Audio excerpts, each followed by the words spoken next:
Moi, je vais garder les...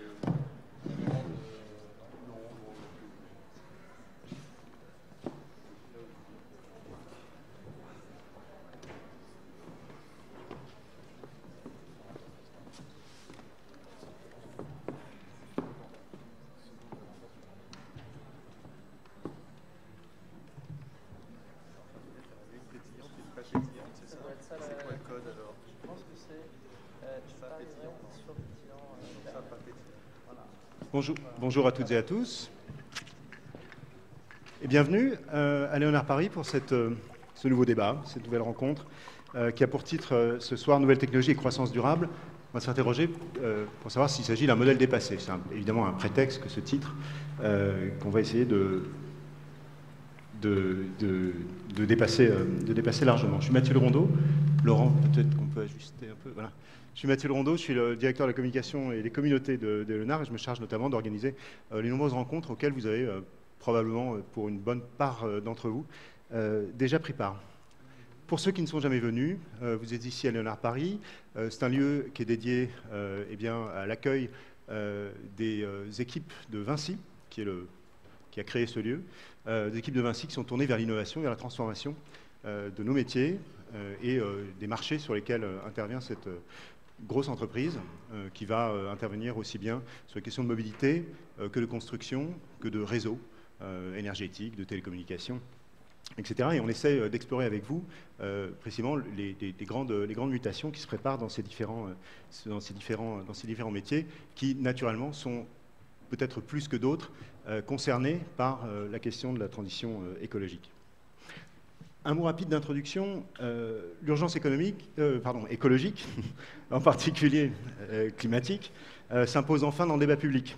40 ans largement après les premiers constats des scientifiques, qui ont établi que le changement climatique d'une part, et que ses origines étaient principalement anthropiques. Au-delà des efforts globalement infructueux de la diplomatie internationale à faire appliquer des objectifs formulés par le GIEC, de nombreuses composantes de la société mondiale se mettent en mouvement pour proposer aujourd'hui des solutions à cette crise.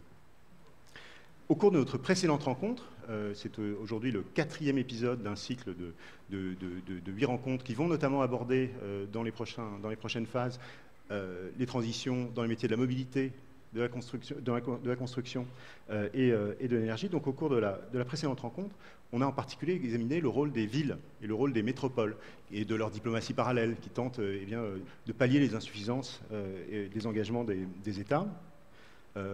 En décembre, un autre exemple, la nouvelle présidente de la Commission européenne a annoncé l'adoption d'objectifs ambitieux, notamment celui de faire une Europe neutre sur le plan carbone à l'horizon 2050 et un pacte vert de 100 millions d'euros sur 7 ans destiné justement à financer cette transition. L'objectif est immense. Il s'agit de réduire drastiquement à la fois les émissions mondiales de gaz à effet de serre, en particulier dans les secteurs de l'énergie, de la mobilité et de la construction, du bâtiment, qui nous concerne donc tout particulièrement ici. Il s'agit aussi de pomper 100 à 1000 gigatonnes de carbone ou de dioxyde de carbone atmosphérique au cours du XXIe siècle pour limiter le réchauffement climatique au 1,5 degré centigrade qui a été fixé par le GIEC, qui est un objectif auquel, vous le savez certainement, plus grand monde, me semble-t-il, ne croit. Pour relever ce défi, les prévisionnistes ou les prévisions du GIEC en appellent notamment donc à la conversion de pans entiers de l'économie, à des modèles décarbonés, et ils en appellent également aux émissions négatives. Les émissions négatives, c'est justement cet effet de pompage qui va reposer sur des solutions naturelles, entre guillemets, c'est-à-dire l'accélération de l'agroforesterie et de la conversion d'espaces, de la plantation d'espaces boisés, mais aussi, on parle aussi de technologies de capture et de séquestration qui sont loin d'être toutes au point, en tout cas à l'échelle industrielle à ce jour. Ça pose donc la question du progrès technique qui est au centre de la rencontre de ce soir. En stimulant la productivité, le progrès technique, traditionnellement, se trouve à la source de la croissance. Et dès les débuts de l'industrialisation, il s'est cependant traduit par des prélèvements accrus et massifs sur les ressources naturelles. les effets induits du progrès technique en termes de changement climatique et d'effondrement de la biodiversité ravivent aujourd'hui des débats qui sont finalement assez anciens et qui sont relatifs, d'une part, au lien entre croissance et progrès, et d'autre part, au principe même de la croissance. Schématiquement, et vous me corrigerez et on reviendra certainement sur ce sujet, mais il y a 3 écoles économiques qui disons, s'opposent. Il y a un premier courant qu'on pourrait décrire comme classique, qui postule que le progrès technique est le seul qui permette finalement la croissance, qu'il faut innover pour développer ces technologies, qui soit éviteront de prélever davantage de ressources naturelles que la Terre n'en produit, soit neutraliseront précisément l'effet des technologies d'aujourd'hui et qui sont globalement, elles, émissives et fondées sur un dispositif ou sur un postulat carboné. La deuxième école de pensée ne remet pas en cause l'idée de croissance, mais elle suggère qu'elle doit désormais s'appuyer sur des innovations plus économes en carbone. Donc c'est peut-être ça, les low-tech ou des technologies intermédiaires qui présentent donc des solutions globalement moins avancées technologiquement, mais viables à long terme et qui présentent des coûts de production moindres. Le troisième courant remet plus fondamentalement en cause la notion même de croissance et suggère que la croissance économique va s'essouffler de toute façon faute de matières premières. Et pour éviter l'effondrement, il faut abandonner dès aujourd'hui la recherche de la croissance exponentielle qui structure le domaine économique aujourd'hui et adopter des changements profonds dans nos modes de vie qui seront d'autant plus douloureux qu'ils interviendront tard. Donc pour examiner ensemble comment l'innovation technologique contribuera à modérer le changement climatique, on a sollicité ce soir 4 personnalités. Stéphanie Chrétien d'abord, vous êtes partenaire au sein donc, du fonds d'investissement Déméter, vous êtes plus spécifiquement en charge du fonds Paris Fonds Vert, dont vous nous direz un mot et dont vous nous direz comment il fonctionne. Il y a Christophe Talek également, qui est directeur général de Hello Tomorrow. Hello Tomorrow, pareil, tu nous le présenteras, mais c'est à la fois un réseau et aussi un grand événement qui se déroule en mars à Paris et qui porte précisément sur ce qu'on appelle la deep tech, des technologies émergentes et de préférence à impact. Philippe Biwix est ingénieur et directeur général adjoint d'AREP, qui n'est autre que l'agence d'architecture et d'urbanisme de filiale de la SNCF. Et enfin, Thomas Olivier Léautier, vous êtes économiste et plus précisément chief économiste à EDF. Je voudrais commencer par donner la parole à chacun d'entre vous, et en particulier à Christophe, qui lui est s'il en est un promoteur des technologies et des technologies à impact, donc des technologies comme solution des désordres, disons, et en particulier environnementaux. J'ai parlé donc en 2 mots de ce que c'était que Hello Tomorrow, donc tu vas nous rappeler un petit peu comment ça fonctionne. Ce que je voudrais que tu nous dises aussi, c'est que tu nous aides à faire un peu une revue des principales propositions existantes que vous avez repérées qui concourent à la réduction des émissions de gaz à effet de serre et plus largement à la réduction, donc au freinage de l'épuisement des ressources naturelles.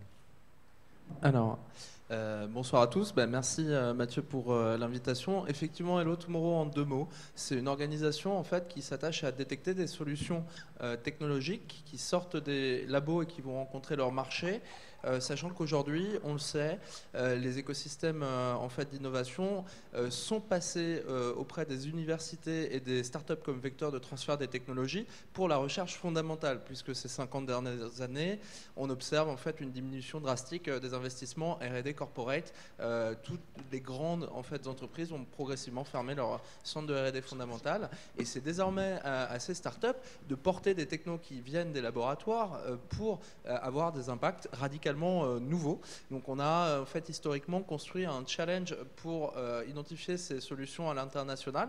On a la chance en fait cette année avec plus de 5000 candidatures d'être le premier challenge de technologie scientifique. On s'appuie sur l'aide d'universités, de centres de transfert de technologie de plus de 120 pays dans le monde sur toutes les catégories industrielles.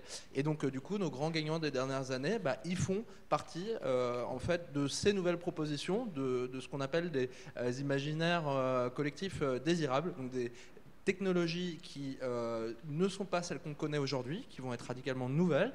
Elles ont besoin d'un peu plus de financement et un temps plus long d'arriver au marché, mais elles s'appuient sur de l'avancée en fait, scientifique. Donc en 5 ans, qui est-ce qu'on a pu voir? C'est des technologies effectivement d'émissions négatives comme Biocarbon Engineering en 2015, donc un ingénieur de la NASA qui a développé des drones de reforestation rapide et qui permettent en fait sur des hectares entiers de lancer dans le sol des plantes avec des substrats en fait respectueux de l'environnement, mais qui accéléreront en fait ce qu'on sait faire aujourd'hui en termes de reforestation. Ça peut être en 2017 Saati, en fait une entreprise Zero Waste qui a repris les fibres de banane avec une nouvelle approche pour développer des serviettes hygiéniques et être en fait une entreprise responsable. Ça peut être Lilium Jet qui est un taxi volant. Alors ça fait crier les taxis volants dans l'univers en fait urbain de demain, mais c'est important parce que c'est des véhicules en fait qui sont à visée entièrement électrique et qui seront sûrement le marché relais de l'électrification de notre aéronautique, parce qu'il va falloir qu'on transforme ces industries en fait qu'on a héritées vers des industries plus positives, et ça va pas être du jour au lendemain. Il faut intégrer ces technologies de manière efficace avec nos grands groupes, et c'est ce qu'on s'attache à faire. Et dans la question que tu m'as posée, Mathieu, justement, en termes de solutions qu'on peut observer en fait sur les gaz à effet de serre et leur absorption, comme tu disais, c'est important comme enjeu. L'Agence énergétique internationale estime qu'entre 2015 et 2050, c'est seulement 12 gigatonnes qu'il faut avoir absolument absorbé pour en fait atteindre une part de l'objectif. Sauf qu'aujourd'hui, on est à 40 millions de capacité d'absorption, et que ces 40 millions, ils sont à 70% sur des industries en fait et des usines aux États-Unis, et qu'il va falloir qu'on fasse ce delta. Donc comment on fait en sorte qu'on absorbe 12 gigatonnes de CO2 de manière plus efficace? Et c'est tout simplement d'abord en répondant à des enjeux économiques et sociétaux. Oui, les entreprises, les gouvernements continuent de décider sur des critères classiques, qualité, coût, délai. Donc d'abord, ces entreprises, elles doivent apporter plus d'efficacité. Parce que pourquoi? En fait, on rachète la tonne de carbone entre 6 et 13 euros aujourd'hui, quand le coût de en fait, l'absorption est plutôt autour de 30 euros pour transformer ce carbone en fait, dans d'autres matières premières. Donc juste pour les néophytes qui, comme moi l'étaient cet après-midi avant que Mathieu me demande de zoomer sur ces technologies carbone, parce qu'on a beaucoup d'industries, et moi mon parcours il est plutôt un parcours en fait de designer industriel pour croiser technologie et société que de scientifique. En fait, il y a trois manières d'absorber ce carbone. Donc en pré-combustion avec de l'hydrogène dans des industries de fertilisants ou de production d'hydrogène. Et donc, il y a déjà des usines qui sont avec ces technologies. En oxycombustion dans l'oxygène, et donc on a une usine Shell qui fait ça au Qatar depuis 2006 pour transférer ce carbone dans d'autres matériaux. Et en post-combustion avec des solvants, notamment avec du gaz naturel ou d'autres approches. Et il se trouve qu'un de nos finalistes, parce qu'on va les annoncer demain, donc sur ces 5000 candidatures, on a choisi 750 Deep Tech Pioneers qui représentent le meilleur des meilleurs. Et un de nos finalistes, en fait, développe justement une technologie de post-combustion, carbon upcycling. Et donc, carbon upcycling, ils décident de voir le CO2 comme une ressource, et ils ont développé en fait une manière d'absorber chimiquement ces émissions dans des solides qui peuvent être remis dans des plastiques, dans des bétons, dans des en fait, revêtements, en ayant un très très bon taux d'extraction du carbone avec un prix qui est annoncé comme étant beaucoup moindre que le prix marché actuel. Ces technologies, elles sortent forcément des laboratoires avec un grand enjeu, c'est leur financement pour que ça passe à l'échelle. Mais on en voit chaque année. Ces technologies qu'on n'attendait pas sont une vraie révolution, je pense, pour la manière dont opèrent les industries. Et ce qu'il faut se rappeler, c'est qu'on a hérité de toutes ces industries. En fait, ça s'appelle des designs dominants. On a connu la cassette avant d'adopter le CD. Et donc, ces technologies, c'est des croyances, c'est des systèmes sur lesquels on peut à la fois impacter, en fait, on va dire, sur l'évolution de ces technologies dès l'éducation. On avait un professeur assez génial sur des technologies de stockage de l'énergie qui obligeait ses élèves au MIT à ne pas utiliser de matériaux rares dès la conception des batteries pour faire des batteries en fait à échelle industrielle respectueuse de l'environnement, et ils ont développé une nouvelle solution pour le faire. Il faut ensuite pouvoir proposer de ces technologies des vrais chantiers d'expérimentation. On a eu Google X cette année qui nous a contactés pour dire on a envie d'accélérer le sujet de l'environnement au XXIe siècle. On pense que c'est l'un de nos grands moonshots. Est-ce qu'on peut s'appuyer sur vous pour créer en fait des terrains de jeu avec le gouvernement, avec les gouvernements, et faire que ces technoscientifiques qui font peur à tout le monde, mais qui doivent absolument arriver demain en fait pour répondre à des échelles d'enjeux climatiques qu'on ne connaissait pas. Est-ce que vous pouvez nous aider? Donc c'est pas que la techno, c'est en fait la collaboration avec l'écosystème autour de ces technologies. C'est pas des technos qui vont faire plus de mal, c'est bien des technos qui pensent leur cycle de développement dès le départ et avec les contraintes dès le départ, des ressources qu'il faudra utiliser. Et en tout cas, nous on le voit, c'est des chercheurs, c'est des experts, c'est des scientifiques et c'est des entreprises qui ont pris la mesure de ces changements, des promesses en fait scientifiques plutôt que des promesses de la croissance, et qui ont envie de faire de ces solutions technologiques futures des scénarios, des imaginaires collectifs plus désirables et qui vont voir le jour à 2, 3, 5 et 10 ans. Donc voilà ce qu'on promet. On va pouvoir rebondir ce soir sur d'autres exemples. Mais en tout cas, la technologie, nous, on y croit parce que c'est un peu indispensable pour répondre à ces échelles d'enjeux. Moi, j'étais en Australie en décembre et j'ai vu que les feux, c'est pas la technologie d'aujourd'hui, c'est pas les solutions et c'est pas en fait les systèmes qu'on a aujourd'hui qui vont pouvoir permettre d'y pallier. Il faut qu'on fasse en fait des progrès avec un ordre de magnitude assez important pour faire face à notre 21e siècle. Voilà, en quelques mots. Merci Christophe. Je vais donner maintenant la parole à Stéphanie Chrétien. Vous êtes également familière donc, des projets innovants. Vous en avez développé pour Accor. Vous avez créé le fonds Corporate Venture d'Edenred. Vous êtes intervenu chez Roland Berger. Depuis mars 2018, vous êtes partenaire au sein de Demeter, qui est historiquement un leader de l'investissement dans la transition écologique et qui gère 1 milliard d'euros d'actifs. Et vous êtes en particulier en charge donc, de Paris Fonds Vert, qui est un fonds de croissance de 170 millions, pour accélérer la transition écologique des grandes villes. Et là, on n'est pas... peut-être qu'on est à la frontière de la deep tech, mais on est plus près du terrain et dans des actions immédiates, j'allais dire. La question que je voulais vous poser, c'est comment est-ce que... D'abord, est-ce que vous pouvez nous décrire finalement dans quelle sorte de projet vous êtes amené à investir et comment est-ce que vous décririez la tendance à l'émergence de projets d'entrepreneurs à impact? Parce que c'est une tendance. Donc je vais commencer par vous présenter Demeter. Donc Demeter, on est une société de gestion, on gère des fonds d'investissement. Comme vous le disiez, on a 1 milliard d'euros sous gestion qu'on investit exclusivement dans des projets pour la transition écologique et énergétique. Donc on investit à la fois dans des start-up, des PME et des projets d'infrastructure. Voilà. Donc moi je m'occupe d'un fonds qui s'appelle Paris Fonds Vert, qui est un fonds qui fait 170 millions d'euros. Donc on investit dans des PME qui offrent des solutions pour les villes durables. Donc c'est quoi les solutions pour les villes durables? C'est tout ce qui est bâtiment durable, donc construction à haute performance énergétique, rénovation des bâtiments, optimisation des consommations d'énergie. Voilà. On voit beaucoup de solutions innovantes de PME donc qui ont déjà prouvé les solutions, qui ont déjà des clients et qu'on va aider à se développer. Donc ça, c'est tout ce qui est bâtiment durable. Ensuite, on investit dans tout ce qui est mobilité durable, que ce soit des fabricants ou des opérateurs de modes de transport durables. Les vélos, les trottinettes, les voitures électriques, les bornes de recharge pour véhicules électriques, pour les bus électriques, les systèmes d'optimisation des flux de transport. Voilà, donc c'est 2 gros secteurs pour nous d'investissement, bâtiment et mobilité durable. Ensuite, on investit dans tout ce qui est énergie renouvelable, donc le solaire pour les villes, l'hydrogène, on regarde, mais pour nous c'est un peu tôt puisqu'on investit dans des PME, donc des PME qui font plus de 5 millions d'euros de chiffre d'affaires. Pour l'instant, on n'a pas encore vu de société dans le secteur de l'hydrogène, mais on reste ouvert. Ensuite, on investit dans tout ce qui est économie circulaire, donc gestion des déchets. On a investi dans une société, par exemple, qui s'appelle ESUS, qui optimise la gestion des déchets sur les chantiers.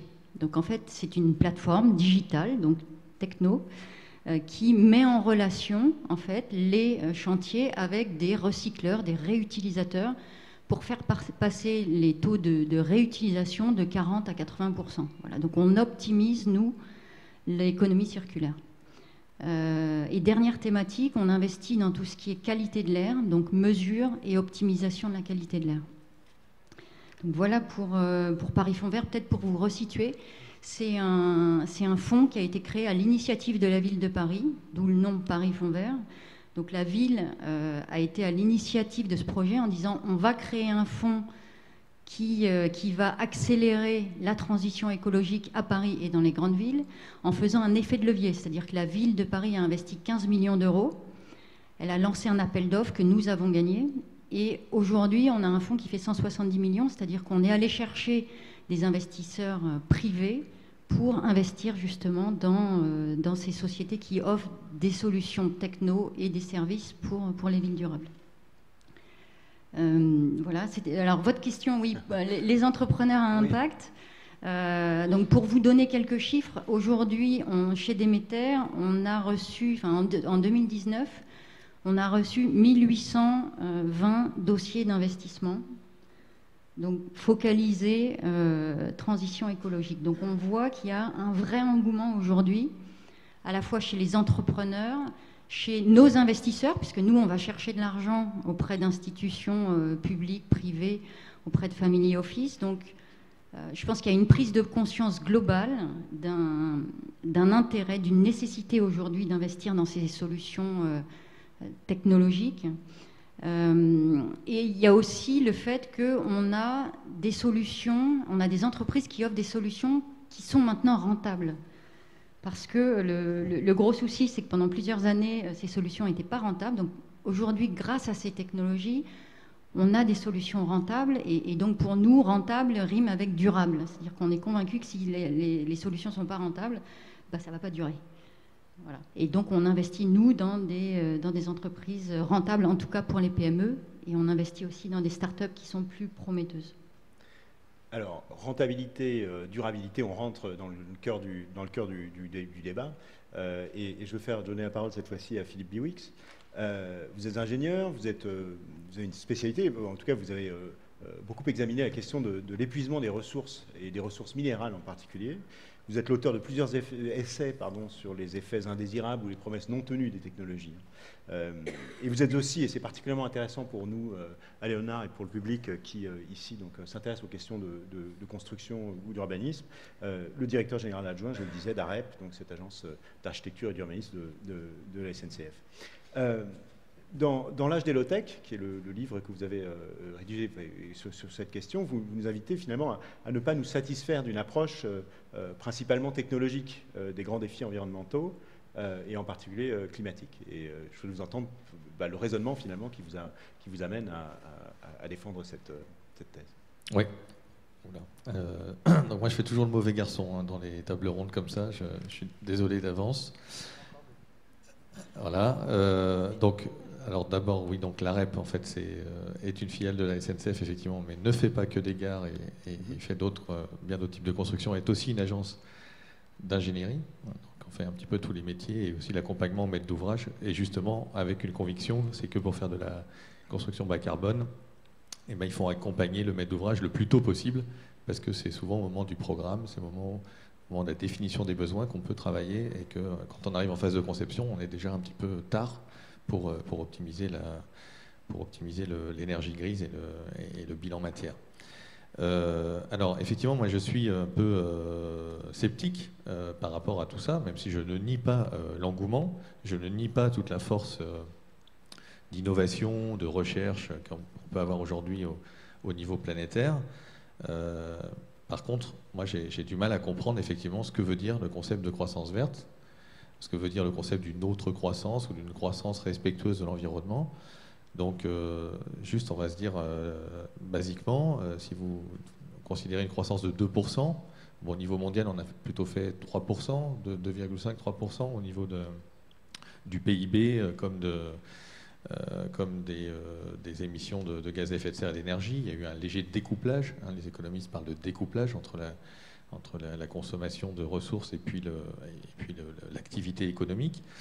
Si vous faites 2% de croissance par an, vous faites ça pendant 37 ans, ça double. Ok, tout va bien, on fait 2 fois plus. Vous faites ça pendant 100 ans, ça multiplie par 7. Ok, vous faites 7 fois plus. Donc aujourd'hui, on fait 7 fois plus de bâtiments, on construit 7 fois plus d'avions, on fait 7 fois plus de production agricole, que sais-je, qu'il y a un siècle. Effectivement, ça marche relativement bien. C'est même beaucoup plus que ça, parce qu'on a fait beaucoup plus que 2% de croissance pendant longtemps. Eh bien, au bout d'un millénaire, alors un millénaire c'est très loin, hein, c'est pas très grave pour les fonds Paris et tout ça. Enfin bon, un millénaire, il y a quand même des bouquins, des écrits, des trucs qui datent grosso modo de cette époque-là, voire un peu plus. Eh bien, ça fait 7 fois 7 fois 7 fois 7, 10 fois. Et vous savez combien ça fait 7 fois 7 fois 7 fois 7, 10 fois? Ça fait 390 millions. Alors moi, je suis ingénieur. Je suis un peu bourrin basique. J'ai pas croisé de collègues, de confrères qui étaient capables de me dire on va faire des moteurs de voitures 390 millions de fois plus efficaces. J'ai croisé des gens qui me disaient qu'on allait 10 fois plus efficace, 5 fois plus efficace, 10% plus efficace. Ok, qu'on allait partager les voitures, etc. 390 millions, j'ai pas vu encore. Et j'ai pas vu non plus des gens qui allaient me dire bah oui, un jour on va construire 390 millions de fois plus qu'aujourd'hui parce qu'on fait 2% de croissance dans le bâtiment, c'est super, et que si de toute façon on fait pas 2% de croissance, tout s'écroule. Bah, il y a un moment où la physique va nous rattraper. Entre maintenant et dans 1000 ans, il va se passer quelque chose. Alors on peut dire que c'est dans 10 ans, on peut dire que c'est dans 100 ans, on peut dire que c'est dans 800, j'en sais rien. Mais ça ne va pas être possible, quoi. C'est pas possible de faire un découplage avec un tel effet. Du coup, alors en fait, même le terme est en réalité potentiellement plus proche parce que on a cette impression de découplage parce que dans les pays développés, dit développé, je ne sais pas si on dit encore ça, aux pays du Nord, aux pays les plus avancés, on a ce sentiment de réussir à émettre de moins en moins de CO2, en tout cas par unité de PIB, ou même en valeur absolue. On fait de la dématérialisation, on va de plus en plus vers les industries de services, on ne fait plus les grosses centrales à charbon. En fait, en vrai, si, il suffit de passer le Rhin ou d'aller en Pologne, on les fait tout à fait, les grosses centrales à charbon, mais bon, on a cette impression-là. Et donc on se dit, bah oui, en fait, plus on se développe, plus on fait de la croissance, plus on fait du progrès technologique et plus on va être propre. Mais en réalité, ça ne marche pas du tout comme ça. En réalité, quand vous réintégrez le bilan des imports-exports de ces pays, l'énergie grise qu'on importe, l'eau, ce que vous voulez, la pollution déportée, par le fait tout simplement qu'en gros, nous, on exporte du blé, un peu des Airbus et puis on importe tout le reste, enfin je fais simple. Et en plus on importe les pièces détachées. En fait, en réalité, on vous intégrez tout ça. En réalité, la facture par habitant augmente. On émet de plus en plus de CO2, donc il n'y a pas du tout de dématérialisation. Au niveau planétaire, c'est même le contraire. Il y a une accélération. L'extraction des métaux, des minerais, va plus vite, largement plus vite que le PIB. Et il y a en fait une hyper-accélération qui est liée, entre autres, pas que, mais pour toute une série de métaux, au contenu technologique. Quoi. Si vous voyez, quand vous installez des capteurs, des smartphones, des machins, ça contient des métaux et on enrichit nos objets du quotidien. Je sais pas, la Chatière est devenue un distributeur de croquettes pour chats connectés et avec la puce RFID, etc. Ça existe, ça coûte $299 sur Internet, je crois. 199 sans doute maintenant. Et donc ça pèse votre chat, il y a un dispositif de reconnaissance faciale pour pas nourrir tous les chats du quartier, enfin c'est hyper bien fait. Mais du coup, ça consomme plus de matière. Et donc en fait, cet espoir de découplage, c'est le contraire. On accélère l'extractivisme, on parle d'extractivisme, donc on pioche dans un stock. Là encore, le stock peut être gigantesque. On peut débattre toute la nuit sur la question de savoir s'il va y avoir un problème de pénurie ou pas sur tel ou tel métal rare en fonction de tel et tel scénario de développement des batteries, de voitures ou autres. Mais à un moment donné, dans un stock fini, les mathématiques disent la dérivée seconde s'annule pour les spécialistes, c'est-à-dire qu'en gros, il y a une courbe, ça monte, après ça s'arrête, ça redescend. C'est pas possible de faire une courbe comme ça, exponentielle, puis tout d'un coup, on découvre que ça y est, il n'y a plus de gaz, et un jour, en 2072, ma douche chaude devient une douche froide. Non, ça ne marche pas comme ça. À un moment, ça s'arrête, ça redescend. Donc on passera des pics de production de matières premières. On peut réfléchir avec Jeff Bezos à savoir si c'est pertinent ou si on est capable d'aller les chercher dans les astéroïdes, sur la Lune, où vous voulez. Mais si on reste, disons, aux confins planétaires, on a un petit problème. Et plus on est technologique, et c'est ça un peu que j'avais essayé de soulever la couverture, soulever le tapis dans la géotech, c'est que malheureusement, quand on parle de matières premières, autres que énergétiques, évidemment le pétrole on le brûle, c'est non renouvelable par définition. Par contre les matières premières, formidables, et donc déchets de chantier compris, on peut les recycler, mon Dieu, ça c'est bien. Et c'est pas comme le plastique d'ailleurs qui est difficilement recyclable au bout de quelques cycles. Le métal, vous refondez un câble de cuivre, vous refaites un câble de cuivre, c'est super. Sauf que, eh bien, au lieu de se rapprocher de l'économie circulaire, on s'éloigne aujourd'hui de l'économie circulaire. Alors pas sur des grands métaux, pas sur les chantiers où là, je pense qu'il y a une logique. On avance sur la question du réemploi, etc. Mais pour tous les métaux de la table de Mendeleïev, enfin une bonne cinquantaine, qui sont un peu partout disséminés dans tous les objets, le taux de recyclage est de moins de 1% au niveau mondial, hein, pour le lithium de vos écrans plats, de vos écrans tactiles, le gallium, le germanium qu'on trouve dans les Wi-Fi, dans les condensateurs, dans plein de choses. Et pourquoi est-ce que c'est moins de 1% ? Parce que c'est éparpillé en toute petite quantité. Et qu'en fait, on n'a pas les process technologiques ou économico-technologiques qui permettent de les récupérer correctement. Donc on ne les récupérera jamais. Et plus on est technologique, plus on s'éloigne de l'économie circulaire. Donc c'est un peu embêtant. Dernier point qui est un peu embêtant, c'est qu'il y a des effets pervers. Il y a d'autres effets pervers. Donc il y a un effet pervers, je ne vais pas tous les citer, mais effet pervers numéro 1, donc on va dire cette question de dire je tape dans le stock de manière accélérée, en ayant l'impression de régler quelque chose, je tape dans le stock plus fortement. Deuxième effet, c'est un effet j'en ai parlé un petit peu sur la question du carbone, mais c'est vrai sur plein de choses, c'est l'effet, on pourrait dire, systémique. C'est-à-dire on a l'impression de régler quelque chose d'un côté et on crée des problèmes de l'autre. Donc quand j'entends par exemple, alors Smart City est un mot magique dans lequel on peut mettre beaucoup de choses. Mais dans la version extrême de la Smart City, la Smart City produirait une vingtaine il produirait 200 gigaoctets par jour et par habitant de la Smart City. Ça, c'est la version extrême, hein, vraiment avec beaucoup de capteurs partout, etc., qui feront du big data formidable pour optimiser les flux, les dépenses énergétiques et autres. Ça veut dire qu'en 20 jours, vous doublez le cloud, ce qu'il y a dans le cloud aujourd'hui. Ouais. Donc, or, on sait déjà que la facture numérique, les data centers, etc., consomment 10% de l'électricité mondiale. C'est plus d'émissions de gaz à effet de serre que le transport aérien. Et ça croît plus vite que le transport aérien. D'accord ? Donc on est en train d'accélérer ça. Donc il faut toujours se poser la question de dire est-ce que je vais créer plus de problèmes ailleurs qu'ici ? La 5G qui est nécessitée, qui serait un précurseur potentiel d'un certain nombre de choses, le réfrigérateur qui fait les courses tout seul et la voiture autonome. La 5G, ça consomme 3 à 4 fois plus d'énergie, un réseau 5G sur un même territoire que la 4G, 3G. Et ça va s'empiler sur la 3G, 4G. Ça ne va pas remplacer la 3G, 4G. Est-ce qu'on va économiser en voiture autonome dans 10, 15 ans, j'en sais rien quand elles arriveront, l'équivalent de la facture énergétique qu'il va falloir investir en déployant le réseau 5G en 2020 en France ou ailleurs. Moi, je ne pense pas. Donc il y a cet effet systémique très embêtant. Et le numérique, du coup, je pense qu'il faut avoir une sorte de techno-discernement. Je ne sais pas si c'est possible, c'est pas simple de rester serein par rapport à ça en disant il y a peut-être des bons usages et des mésusages.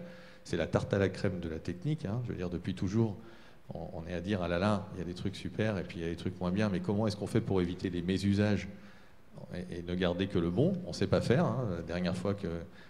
La première fois qu'il y en a qui a fait semblant de se faire attraper, il s'appelait Oppenheimer. Hein. Il dit oups, ah bon, on peut aussi utiliser pour faire des bombes. Ah, excusez-moi, je n'avais pas fait attention en travaillant sur le projet Manhattan. Et bon, depuis, ça continue comme ça. Internet est un outil formidable et il est aussi potentiellement formidablement dangereux pour plein d'autres raisons qui nous emmèneraient trop loin ce soir. Dernier effet un peu pénible, et celui-là, c'est celui qui me rend finalement le plus sceptique par rapport à ce que je peux entendre sur la question des technologies à impact, c'est-à-dire des technologies qui amènent de l'efficacité profonde, hein, en disant aujourd'hui je consomme 100, demain avec cette techno je vais consommer 20, 10, que sais-je. Ben, c'est qu'en fait, toute l'histoire des technologies montre qu'on n'a jamais su capter les gains d'efficacité amenés par la technologie. Jamais. C'est-à-dire qu'à chaque fois qu'il y a un progrès technologique, alors formidable par ailleurs, hein, incontestable dans tous les domaines de la vie, mais à chaque fois qu'on a ça, eh bien l'efficacité technologique implique une certaine efficacité économique qui crée du coup une demande supplémentaire. D'accord ? On a inventé les alliages au rhénium. Le rhénium s'est produit à quelques dizaines de tonnes dans le monde. Ça n'est utilisé que dans les ailettes de turboréacteurs des avions. Ça a permis de gagner 30 ou 40% de consommation de kérosène. Mais ça a aussi permis l'essor de l'aviation low cost. Blablacar ou le covoiturage aujourd'hui ne vide pas les routes. Vous n'avez pas 3 personnes dans une voiture qui covoiturent, ça enlève 2 voitures, ça ne marche pas comme ça. Les nouvelles LGV, la LGV qui va à Bordeaux, elle n'a pas vidé l'aéroport de Mérignac. Il y a plus de gens qui se déplacent plus facilement. Donc ça crée de la demande. Donc cet effet rebond, il est partout. Et là où il prend évidemment des proportions les plus gigantesques, c'est dans le numérique. Dans le numérique, les gains d'efficacité des appareils, des data centers, etc., sont énormes, ont été énormes historiquement. Un data center qui est installé aujourd'hui n'a rien à voir avec un data center d'il y a 10 ans. On s'est mesuré, etc. On a besoin on les refroidit à l'eau froide au lieu de les refroidir à l'air, on a besoin de les climatiser, la température de fonctionnement est optimisée, l'architecture est optimisée. Ça, c'est super.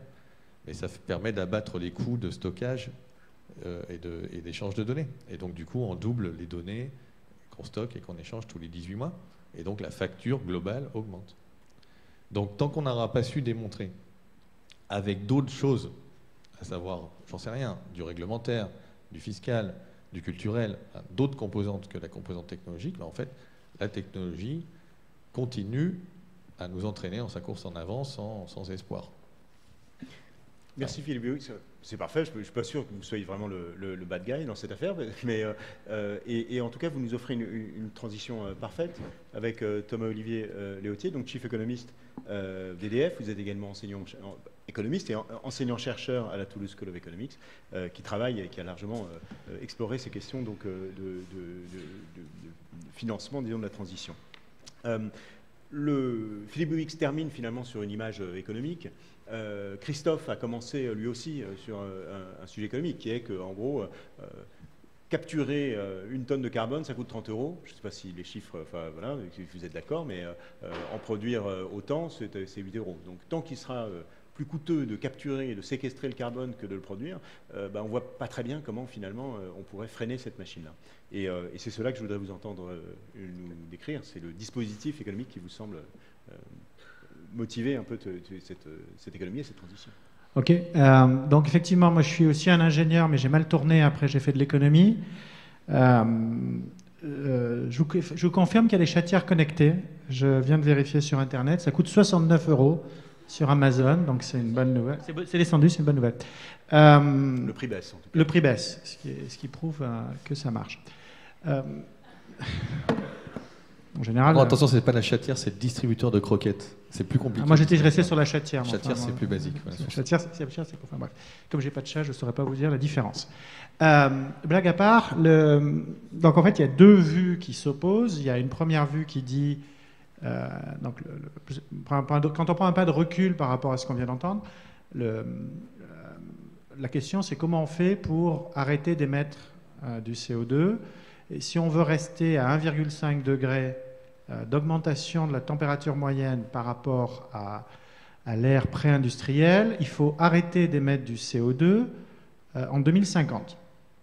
Donc on émet, je crois, aujourd'hui à peu près 40 gigatonnes, si mes chiffres sont à peu près corrects. 40 gigatonnes, c'est 40 milliards de tonnes de CO2, ça fait beaucoup de CO2.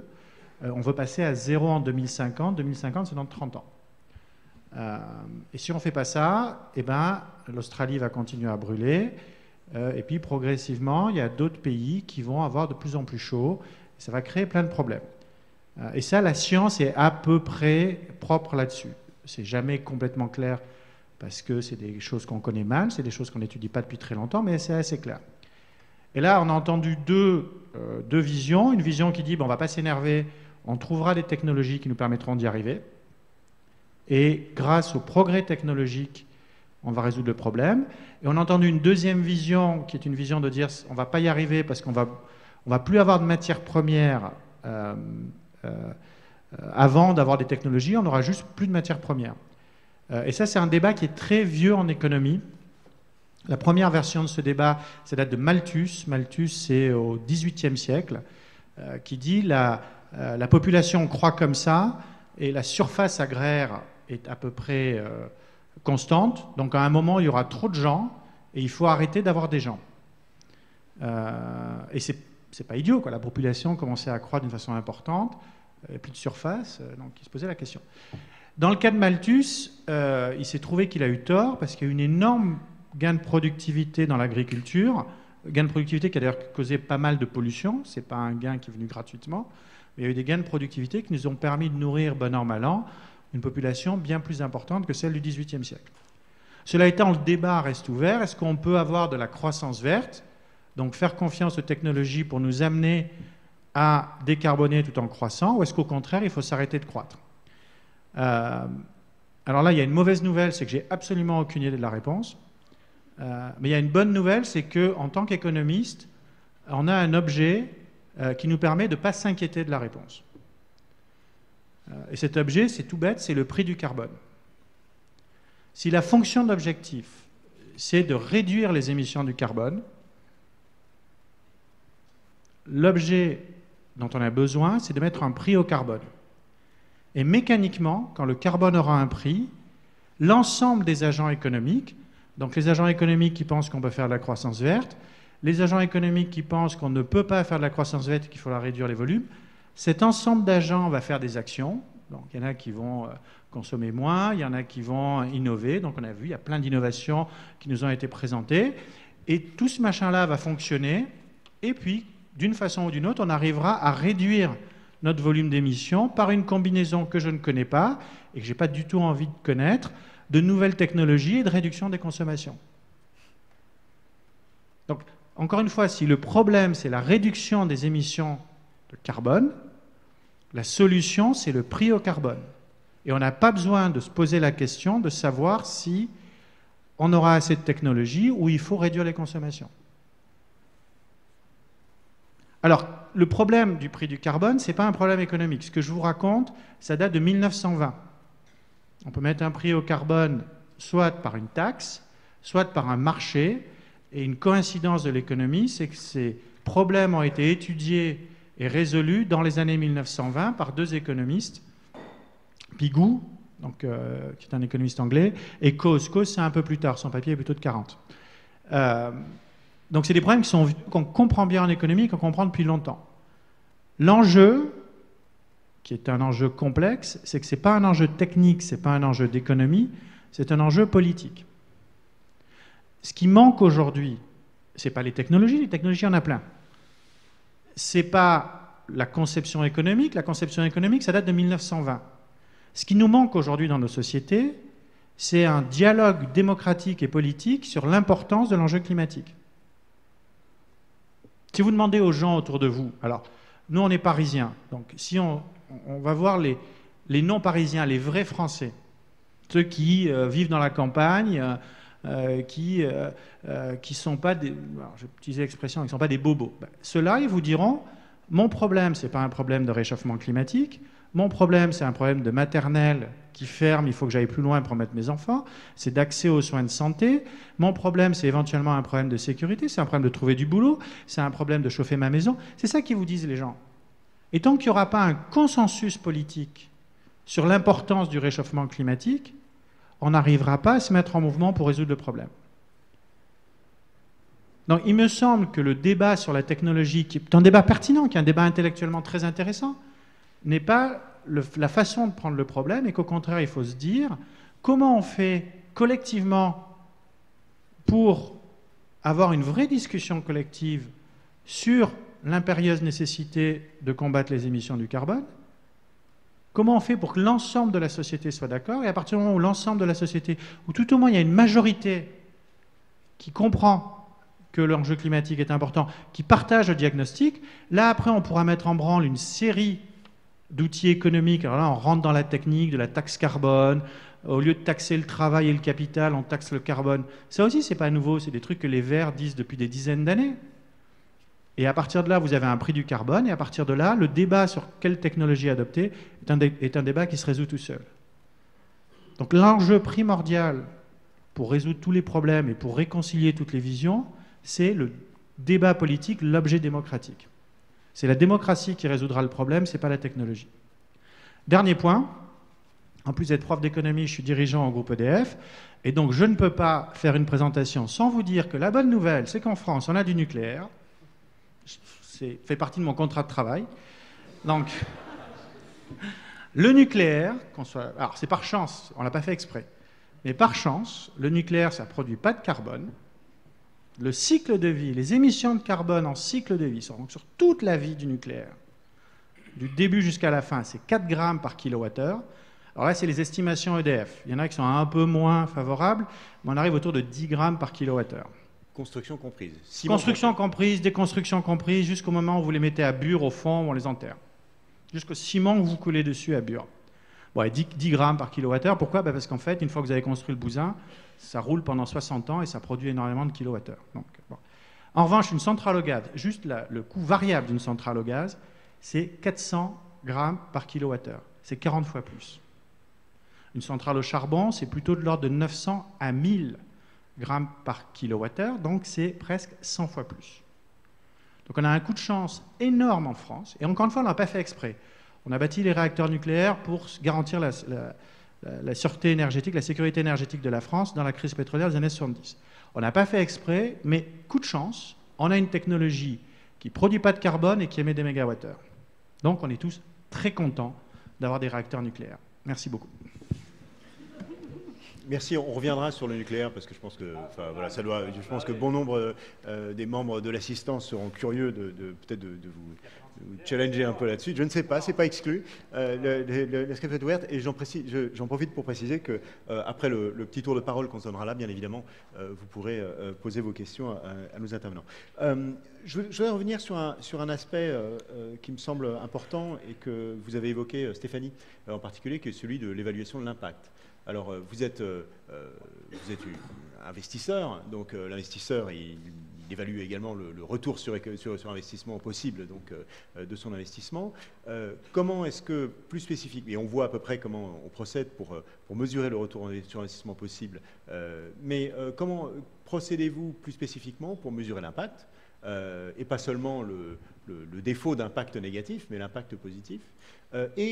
Question corollaire, comment est-ce que vous vous organisez et quelle sorte de trade-off ou de décision faites-vous entre un projet potentiellement peu rémunérateur, mais à fort impact, et un projet, bien évidemment, qui alimentera la trésorerie de votre fonds et qui vous permettra de consentir d'autres investissements, mais avec un impact plus faible? Donc pour revenir sur l'enjeu aujourd'hui du défi de la transition écologique, pour nous, c'est vraiment d'orienter les financements vers des solutions vertes et vers des solutions qui vont rendre des solutions grises plus vertes. Voilà, vraiment de verdir. Et ça passe par effectivement l'efficacité énergétique notamment, c'est-à-dire comment on va moins utiliser de ressources. Donc ce qu'on fait nous sur Paris Fonds Vert, et je pense que c'était une grande innovation et on est les premiers à l'avoir fait, sur ce fonds, on mesure l'impact environnemental et territorial avant d'investir. Quand je dis on mesure, on le fait, alors on ne le fait pas en interne parce que ce n'est pas notre expertise, on le fait avec un cabinet de conseil qui s'appelle Carbone 4, qui est habitué à faire des études d'impact pour les grands groupes, qui a adapté sa méthodologie pour les PME. Et donc, ils font une due diligence. Donc, en même temps que nous, on fait nos due deals business, stratégique, financière, en fait, Carbone 4 fait une due diligence donc, environnementale et territoriale qui dure 1 mois à peu près. Donc, c'est assez long, assez poussé. Ils interrogent les dirigeants des entreprises qu'on regarde pour investir. Et donc, ils vont mesurer de manière quantitative et qualitative cet impact.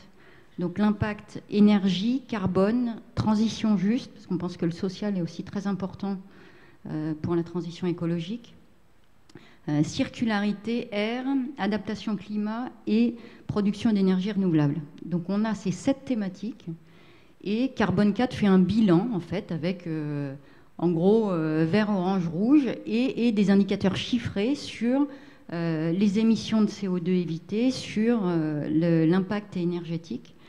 Voilà. Donc on a vraiment une mesure claire de l'impact de la société avant d'investir. Et on va le faire chaque année et on va le faire à la clôture du fonds. Donc en fait, notre fonds a une durée de vie de 10 ans. Donc dans 10 ans, on saura quel a été l'impact environnemental que notre fonds a permis d'avoir. Parfait. Merci. Peut-être pour Christophe, il y a, par Fonds Vert, il y a Déméter, mais il y a aussi beaucoup d'investisseurs dans le monde qui s'intéressent à ces questions-là. Est-ce que tu serais capable de nous citer ou nous indiquer un peu qui sont précisément les principaux investisseurs sur ces technologies à impact? Alors, je pense que juste pour vous dresser un petit panorama de cet investissement, en France, on a la chance d'avoir eu des vraies mesures donc, pour soutenir ces technologies à impact et donc nous, notamment notre volet, la partie scientifique. Le gouvernement avec ses outils donc, qui sont la BPI en opérateur, la French Tech pour la partie en fait, des politiques liées à ces startups et au scale-up et l'ensemble des acteurs économiques du gouvernement, notamment la DGE qui héberge maintenant la French Tech, ont identifié que en fait, l'un des vrais enjeux, c'est de faire émerger le plus vite possible ces technologies qui sont des vraies ruptures scientifiques. Donc on ne connaît pas encore ce que seront capables de faire ces technologies en termes d'efficacité. Effectivement, la roue du hamster de la poursuite de l'efficacité, si on la perd, donc ça n'a pas de sens, mais il va avoir des vraies ruptures technologiques. Là, toute la vague qu'on a connue de digitalisation et de gains en performance, c'est des technologies qui avaient passé 10-15 ans de recherche avant d'être l'Internet et ce qu'on connaît aujourd'hui. Donc ces technologies scientifiques vont être les nouvelles vagues. Dans en fait, ces nouvelles vagues, essentiellement, les gouvernements internationaux sont les premiers acteurs du financement de la partie R&D est fondamentale puisque en fait, depuis 50 ans, encore une fois, la R&D corporate passe en fait, aux mains des universités et des centres de transfert de technologie.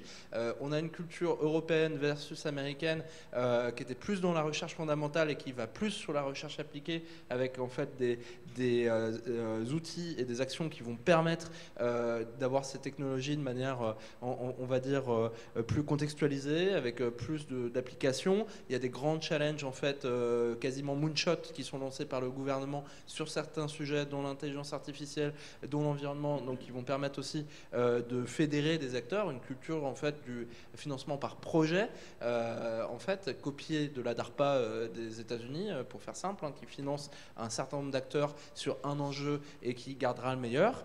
Et dans ces outils de financement où le public est important pour ces premières années, donc des financements de la recherche fondamentale, on a combler le gap des financements donc, qui s'appellent Seed et Série A avant la dizaine de millions d'euros. Or, quand il s'agit de parler de financement des séries B, il nous reste un manque en fait en Europe. Donc, par rapport aux US et aux États-Unis, aux US et la Chine, c'est vrai qu'il nous manque cette série B. C'est maintenant le sujet sur lequel il faut qu'on travaille pour amener en fait ces technologies à plus de passage à l'échelle et d'industrialisation rapidement. Ça reste un problème pas que de financement, donc on a des fonds en fait qui sont sur certaines verticales.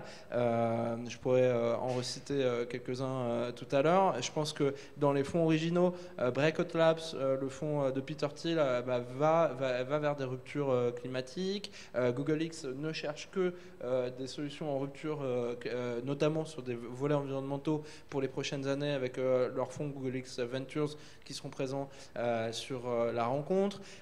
On a des fonds dans la partie moins environnement, mais plus, on va dire, solutions qui peuvent de manière, on va dire, un peu rupturiste, impacter l'environnement, et c'est le domaine de la santé, d'agriculture de précision, d'agriculture cellulaire, apporter de nouvelles solutions aussi. Donc Kochla, qui est un acteur sur les biotech, qui va chercher ce type de solutions. Oui, les viandes qui sont, on va dire, maturées, développées en laboratoire, ça paraît de la science-fiction aujourd'hui. C'était nocif parce que ça s'appuyait sur du placenta, en fait, d'animaux et d'animaux morts, donc on n'avait pas de solution d'inventer des en fait, nouveaux aliments. Là, dans les 3-4 prochaines années, on va y arriver. Donc c'est des fonds qui ne sont pas du domaine environnemental au départ, qui pourraient être la rupture demain dans ces investissements. Donc voilà, en gros, pour faire le panorama, mais il reste en Europe, notamment, et donc en France, un effort à faire sur la série B dans ces financements pour vraiment voir ces technologies réaliser leur impact. Ok, alors high-tech ou low-tech, il y a quand même un enjeu qui reste le même, qui est celui de passer à l'échelle.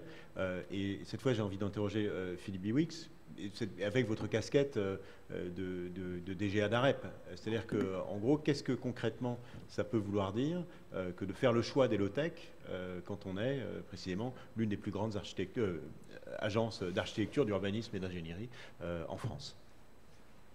Oula. Je voulais quand même d'abord réagir sur un ou deux propos. Oui, bien en sûr. fait, c'est-à-dire, moi je pense que, enfin, je rejoins le fait que évidemment avoir un prix mondial du carbone où on serait tous mis d'accord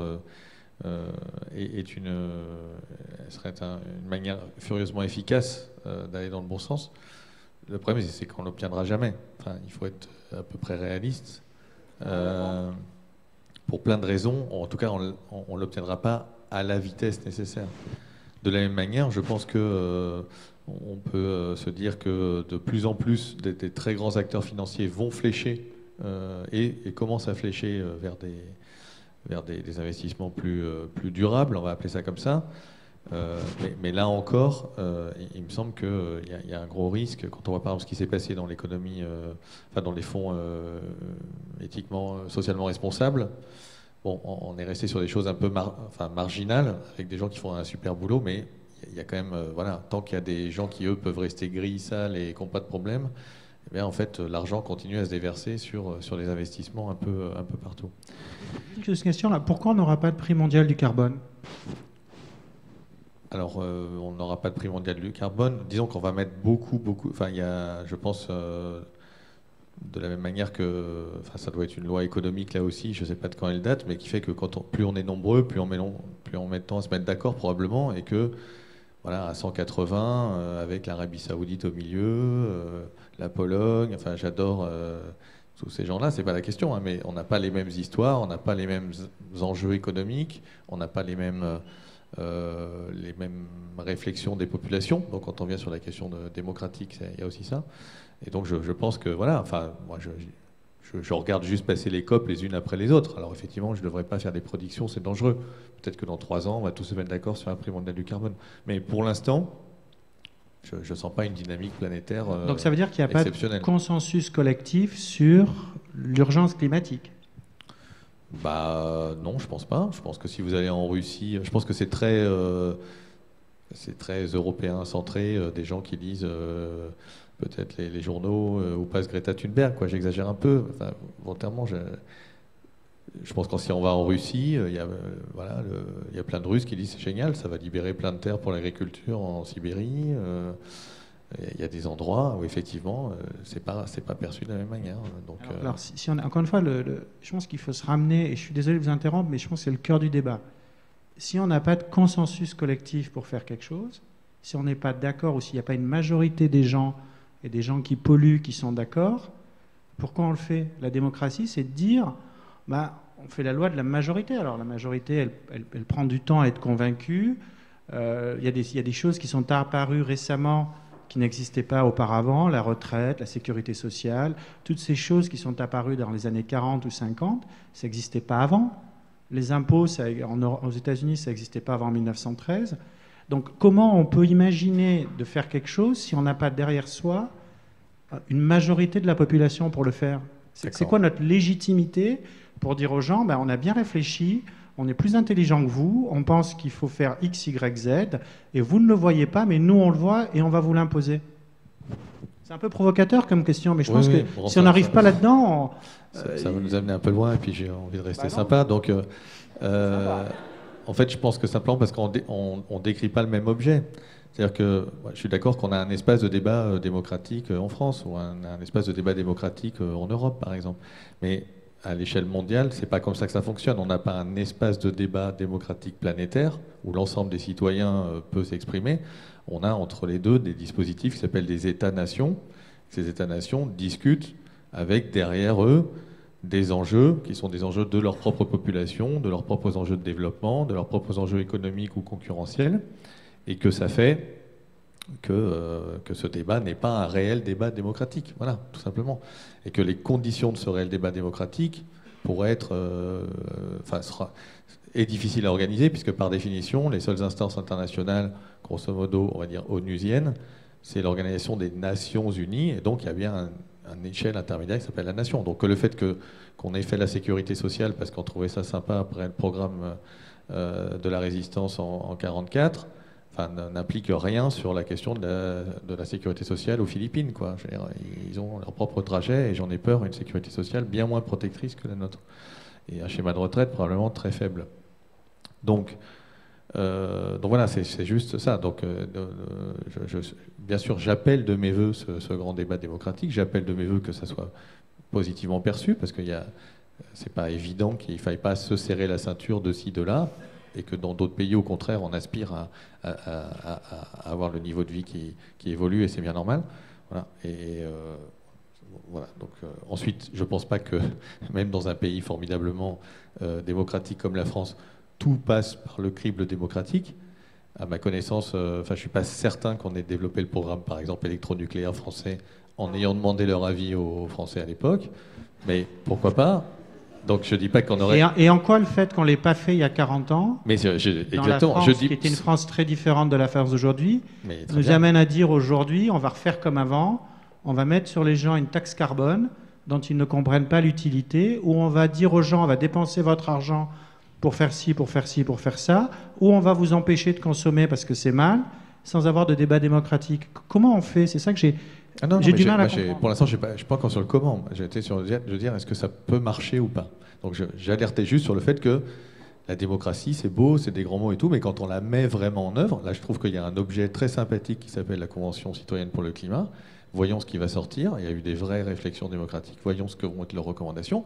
Je trouve ça très intéressant. Mais je dis, les conditions de fonctionnement démocratique ne sont pas si évidentes que ça. Elles ne le sont certainement pas à l'échelle mondiale. Et voilà, j'aurais pas dû prendre l'exemple du nucléaire, pardon, je peux reprendre l'exemple de la 5G. Est-ce qu'on nous a posé la question sur le fait qu'il fallait déployer ou pas la 5G, compte tenu de l'intérêt éventuel de la 5G, vu aussi par le prisme climatique? Réponse à ma connaissance, non. Est-ce qu'on nous a posé la question de savoir s'il fallait flécher tout l'argent du soutien à la recherche, je ne me souviens plus du nombre de milliards, mais le flécher sur l'intelligence artificielle, le big data, l'IoT, etc., ou s'il fallait le flécher sur inventer des réfrigérateurs et des machines à laver qui ne tombent plus en panne et des recycleries, ressourceries dans les territoires. À ma connaissance, non. Donc il y a bien des choses où à un moment, il y a des dispositifs, je dirais, étatiques, ou à différentes échelles, la puissance publique, par son pouvoir prescriptif, par son pouvoir fiscal, effectivement, par son pouvoir réglementaire, par son pouvoir d'exemplarité, influence des trajets, et pas forcément dans des conditions qui sont complètement démocratiques, ou en tout cas, quand il y a débat, il n'est pas serein, on le voit bien. Le débat sur le nucléaire, il n'est pas serein, il y en a plein des débats qui ne sont pas sereins. Non, il n'y a pas des... Je ne pense pas qu'il soit serein, parce qu'il y a des prises de position, presque on ne s'écoute pas. Voilà. Donc voilà, je mets ça à part. Donc je voulais juste dire que je pense qu'il faut faire attention, derrière l'utopie technologique, si je puis dire, que j'ai essayé de soulever un peu, attention à l'utopie citoyenne. Hein, on va sauver le monde parce qu'on est tous des éco-citoyens du village global, hyper connectés, et qu'on jette bien des trucs dans la bonne poubelle. Non, en fait, ça ne marche pas tout à fait comme ça. Ça va être beaucoup, beaucoup plus compliqué que ça, malheureusement. Et qu'à chaque fois que je sauve mon fer à repasser en l'apportant au Ripper Café, j'en ai des millions qui ont été vomis par toutes les usines du monde dans les pays low cost. Donc il y a un problème de rapport de force. Et je pense que même si on obtenait ce prix carbone, je pense que c'est plus compliqué. C'est pas juste d'un claquement de doigts que tout va s'adapter. Je pense par exemple à l'effet parc installé, moi, me fait très peur. Le fait qu'aujourd'hui on installe des centrales à charbon qui vont effectivement durer 60 ans, en tout cas ils sont faites pour durer 60 ans, qui d'un point de vue d'ailleurs financier sont prévus pour être amortis sur X années. Donc si on les arrêtait dans 10 ans ou dans 15 ans, ça peut-être par, j'en sais rien, un phénomène de contagion, ça créerait une crise économique mondiale parce qu'il faudrait faire des write-off d'enfer sur toutes ces centrales. Et ces centrales, elles sont ni carbone sequestration, je sais pas quoi, ready, ni voilà, elles sont faites pour cracher 60 ans le coût est déjà parti quelque part. Idem sur le bâtiment. On peut s'extasier sur des nouveaux bâtiments formidablement plus efficaces, mais là où il faut mettre le paquet, c'est sur la question de la réhabilitation et de l'existant, parce que ce que vous avez bien compris et Paris a bien compris. Donc, parce qu'effectivement, c'est l'effet parc installé qui va jouer. Et c'est ça qui, à mon avis, d'ailleurs, discrédite peut-être quelques technos sur le papier intéressantes, comme l'hydrogène, par exemple, parce que pour muter, c'est un peu compliqué. Alors, qu'est-ce qu'on fait chez AREP? Je suis arrivé il n'y a pas longtemps, déjà, mais c'est clair que d'abord, on a une vision et une ambition stratégique qui est exprimée à tous les niveaux de l'entreprise, exprimée par notre actionnaire. On veut devenir des champions de la construction bas carbone on va le devenir, on va y aller. Ensuite, qu'est-ce que ça veut dire, champion bas carbone? D'abord, ce n'est pas que le carbone. Je pense qu'il faut faire attention. C'est normal, le climat s'est invité dans le débat, mais il n'y a pas que le climat. Il y a les ressources, il y a la biodiversité, il y a le social, ça a été mentionné, c'est tout ça, c'est la question de la résilience. Voilà. Donc on essaye d'aller vers de la sobriété. Je pense qu'il faut effectivement travailler les programmes et ensuite travailler les conceptions pour être au maximum dans l'impact le plus bas possible, sachant qu'il faut éviter aussi le risque un peu de greenwashing ou un peu de tarte à la crème sur le mode c'est bon, zéro impact, vert, etc. Enfin, tout a un impact, quoi. Le seul truc qui n'a pas d'impact, c'est de ne pas construire, quoi. Et donc je ne devrais pas dire ça parce que il peut y avoir des belles aventures dans un marché en décroissance, il peut y avoir des belles aventures d'entreprise. Ça ne plaira ni à votre employeur ni au mien. Voilà, j'ai pas il faut que je vérifie mon contrat de travail, pour être sûr que je peux raconter des horreurs, mais je pense qu'il faut construire moins. Il faut artificialiser moins. Il faut construire moins pour construire plus beau, pour réembellir nos vies, réenchanter les lieux et mettre le paquet là-dessus. À nouveau, et là je ne vais pas convoquer des exponentiels, c'est trop facile d'aller dans la science-fiction avec des exponentiels. Je vais juste prendre la ligne droite cette fois. La ligne droite, c'est le taux d'artificialisation du territoire français. Aujourd'hui, en France, enfin, dans l'espace de 7 ans, 7 à 10 ans, en fait, il y a 2-3 statistiques différentes, elles ne sont pas évidentes elles ne correspondent pas bien entre elles, entre les visions satellites, les visions de différents organismes publics au niveau français ou européen, mais grosso modo, il y a un consensus pour dire qu'on a à peu près artificialisé 1% du territoire en l'espace de 7 à 10 ans. C'est le rythme qu'on a depuis 2-3 décennies. 1% du territoire. Donc l'équivalent d'un département français, zone naturelle ou zone agricole, est transformé en rond-point, parking, autoroute, zone pavillonnaire, centres commerciaux, cartes, vous voyez ce que vous voulez. 1% du territoire. Ça veut dire que grosso modo, dans 7 ou 8 siècles, juste en gardant le même taux, cette fois on n'accélère pas, on continue juste à faire comme avant, bien, la France en fait serait 100% artificialisée, ouais, couverte de parkings de béton et de métal, un peu comme dans je ne sais pas si vous connaissez Asimov, la trilogie Fondation, c'est le centre de l'Empire galactique, la planète Trantor. Voilà. Donc, c'est pas possible. Donc ça veut dire qu'à un moment, on va arrêter d'artificialiser, c'est pas possible, on va pas faire 100% d'autoroutes, de machin, de trucs au milieu du Vercors. Et donc à un moment, on va aller à 100% sur de la réhabilitation, à 100% sur de la réutilisation. Il va falloir intensifier les usages des bâtiments qu'on a. On utilise hyper mal les bâtiments qu'on a. Très très mal. Les écoles, c'est vide. Le week-end, c'est vide la semaine. Le soir, c'est vide pendant les vacances. Pas construire une école d'un côté et une médiathèque de l'autre, ou un club des associations. Il faut mixer tout ça. Voilà, c'est un exemple parmi d'autres. Juste là, le dernier mot de Thomas Olivier. Non, mais là, il faut, parce que ça, c'est toujours des exemples qu'on entend. Et dans ce discours-là, qui est vrai d'ailleurs, c'est vrai, on a, je sais pas quoi, artificialisé un département français. Et on vous dit, si on fait ça pendant 100 ans, qu'est-ce qui va se passer? Ça, on n'a pas. C'est le prof qui parle. Si un élève me disait ça, je lui dirais, vous n'avez pas le droit de dire ça. On n'a pas le droit. Pourquoi? Parce qu'on ne peut pas extrapoler le futur, parce qu'à un moment, quand vous commencez effectivement quand les ressources deviennent plus rares, donc ça peut être l'espace, ça peut être l'espace vert, eh ben, le prix de ces ressources augmente. Donc on ne peut juste pas, l'expérience de pensée qui consiste à dire on va continuer comme ça jusqu'à l'infini, elle n'a pas de sens, parce qu'à un moment, il y a un prix qui se met en œuvre. Et s'il y a bien une chose qu'il faut retenir de toutes ces discussions, c'est que les ressources ont un prix. L'économie, ça a commencé parce qu'il y a des gens qui ont mis des prix sur des ressources. Donc vous avez tout à fait raison de dire qu'à un moment, on ne peut pas continuer à construire partout, à tout bétonner. Mais la réponse de l'économie, c'est de dire, si vous mettez un prix à l'espace vert, mécaniquement, les gens vont arrêter de construire. Et j'insiste là-dessus parce que dire il faut faire du ci, du ci, du ça, s'il n'y a pas de prix qui guide les décisions des investisseurs, ça ne se fera pas. La seule solution sans les prix, la seule solution par les prix, s'il n'y a pas de prix, c'est la contrainte étatique. Donc, c'est-à-dire, c'est l'État qui vient vous voir et qui vous dit vous avez droit à 3 mètres carrés de surface habitable chacun. L'économie, ça se coordonne soit par les prix, soit par les quantités. Donc soit vous mettez un prix sur les trucs, et là, ça se coordonne en fonction des goûts des gens, soit vous coordonnez par les quantités, vous dites aux gens, vous avez droit à 3 mètres carrés. Et le carbone, c'est pareil. Soit vous mettez un prix et puis les technologies émergent et ça se calme, soit vous dites, ben, on va finalement limiter par la quantité la consommation des gens. Et c'est ça les choix qu'on a aujourd'hui. Merci. Vous voulez vraiment pas... J'aurais pas eu la moyenne, du coup, j'ai compris. Mais c'est pour ça d'ailleurs que j'ai pas fait d'études d'économie. Mais en fait, je voulais pas dire que dans 800 ans, effectivement, la France serait couverte de béton.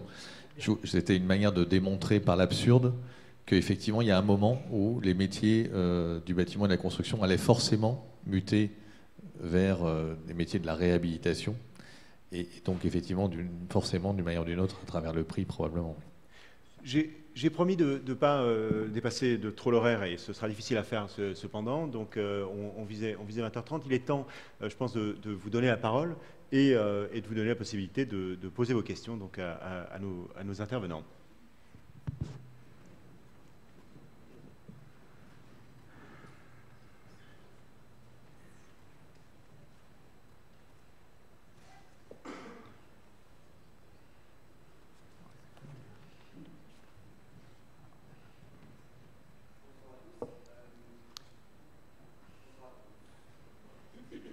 Ok. Merci à tous pour vos témoignages, c'est hyper intéressant. Je voudrais juste avoir votre avis encore sur un autre point. C'est que comme vous avez bien noté le point, on n'arrive pas à se mettre d'accord parce qu'on n'a pas tous les mêmes priorités. On est différentes États-nations avec chacun nos contraintes. Et là, c'est un problème planétaire. Donc a priori, on est tous concernés par ça. Soit on joue sur les quantités, soit on joue sur les prix. Comment est-ce que vous pouvez, on va dire... espérer qu'à un moment, on va tous se mettre d'accord. Qu'est-ce qui va faire le déclencheur qu'à un moment, tout le monde va prendre conscience au même niveau et sera capable de faire des efforts?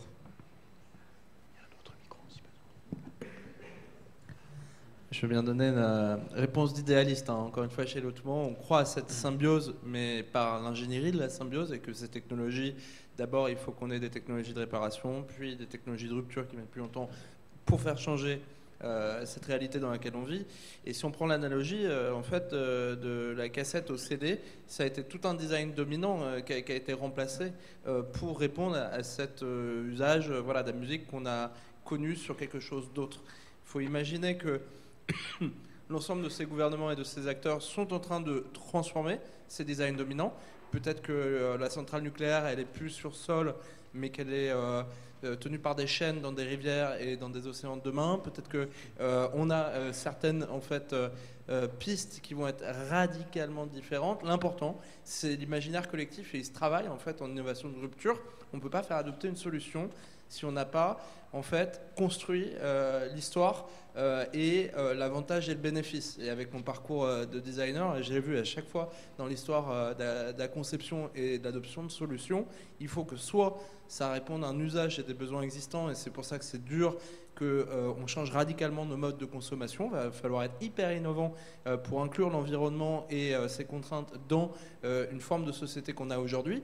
Et sinon, il va falloir transformer les habitudes. Et là, ça demande encore plus d'efforts parce que, en fait, il faut toucher non plus la solution en elle-même, mais la motivation et les points de souffrance réels qui feront qu'on adopte de nouveaux usages. Et là, c'est plus la technologie, c'est plus juste le gouvernement, c'est plus juste les systèmes socio-économiques, c'est une vision commune sur laquelle les acteurs se rallient. Et on a vu quand même, c'est 10% qui font changer une culture. C'est vrai, c'est un chiffre qui est scientifique, dans une industrie, dans une entreprise, dans des collectifs. Donc on peut être un petit nombre à faire ces nouveaux imaginaires collectifs est souhaitable, mais le changement radical de nos pratiques, en tout cas, moi j'y crois pas trop. Il faut plutôt à la fois innover, mais penser de manière plus systémique. Et là où je rejoins mes collègues, c'est que c'est pas la technologie la solution centrale. En tout cas, on a besoin quand même d'aller chercher des solutions qui sont radicalement nouvelles. Voilà. Thomas Olivier, c'est aussi une question qui s'adressait à vous, je pense. Ouais, alors la réponse, en fait, elle est, pour la faire courte, c'est l'histoire des taxes carbone aux frontières. Si l'objectif premier de la politique publique, c'est de réduire les émissions de carbone, effectivement, on ne peut pas aller dire aux grands pays émetteurs de carbone que sont les États-Unis la Chine et l'Inde demain. Donc dans l'ordre, c'est la Chine aujourd'hui, après les États-Unis et l'Inde demain. On ne peut pas leur dire, il faut que vous arrêtiez d'émettre du carbone parce que c'est pas bien. Parce qu'ils vont nous dire, nous on a 1 milliard de personnes à sortir de la pauvreté, vous êtes bien gentils, mais il faut qu'on émette du carbone pour sortir ce milliard de personnes. On ne peut pas leur dire, nous on a décidé de mettre une taxe carbone chez nous, vous devez mettre une taxe carbone chez vous, parce qu'ils ne le feront pas. Si on est vraiment motivé, c'est-à-dire si on a un consensus social en Europe, que c'est un problème qu'on veut résoudre, c'est pour ça que je dis, si la démocratie, et je suis désolé que je suis un peu le seul à défendre la démocratie, mais si on est une démocratie, c'est-à-dire si collectivement, la majorité d'entre nous, on dit c'est une priorité, on met un prix du carbone en Europe et on met un prix du carbone aux frontières. Donc ça veut dire que quand il y a un iPhone qui va rentrer en France, il y a quelqu'un qui va faire le calcul du contenu carbone de cet iPhone et il coûtera 100 € de plus. Donc ça va bien tous nous fatiguer de payer notre iPhone 100 € de plus. Et c'est pour ça, mais c'est la solution technique, parce qu'à partir du moment où vous mettez un prix du carbone aux frontières, les autres, de toute façon, ils payent le prix du carbone d'une façon ou d'une autre parce qu'ils exportent vers l'Europe, et donc ils sont obligés de s'adapter, de faire des choses, etc. Donc ça résout le problème des leakages dont on parlait tout à l'heure, qui est un vrai problème. Mais pour être capable de faire ça, il faut qu'il y ait une vraie volonté collective. Si on n'a pas de volonté collective, les gens à Bruxelles qui conçoivent le marché du carbone, ils n'auront jamais le mandat politique, le mandat des citoyens pour mettre le prix du carbone aux frontières, parce que quand votre iPhone va vous coûter plus cher, vous n'allez pas être content. Et comme vous n'avez pas voté pour ça, vous allez avoir raison de ne pas être content. Deuxième question. Émilie.